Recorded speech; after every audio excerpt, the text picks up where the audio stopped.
Assalomu alaykum. Mana bugun 30-yil 2026-yil. Mang'it mal bozorida. Shu malni bakmalar 22 milyon 600 oldu. Sifat mal bu yil rasman. Joy vesi 370 kilo, 380 kilo kadar gördüm daha kalasın. Ağzını kımmet bakıyoruz da ölçekmeden lazım. Kamile, tahminen az olursa malum. Zor mu? Bakma. Ben şundan.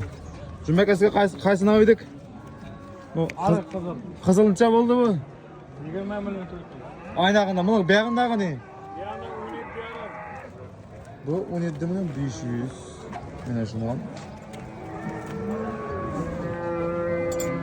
Böylece 20 milyon 400 oldu.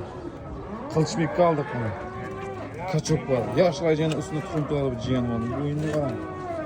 Bu da kalırsa mal olur.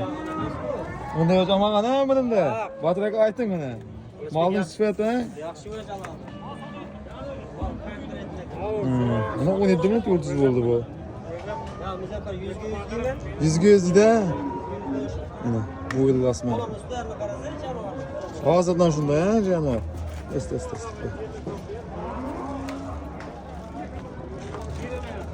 Batırak monça oldu kara. Yüklü batırganız ne? An yaynağındağı ne? 18 dedi bunu. Bu 18.300 ha? Bu 100 göz limuzin mi özü köte okşap kaçadı bu bana. Rengi qo'shib turibdi. Renk koştu da. Bu 18.300 bo'lgan. Ya qarana bilmaysizmi?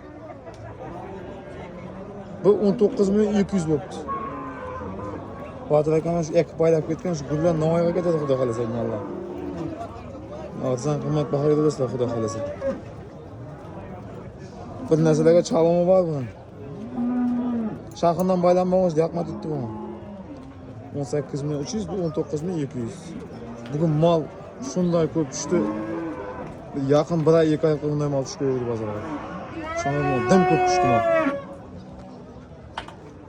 Mana Tyson bu.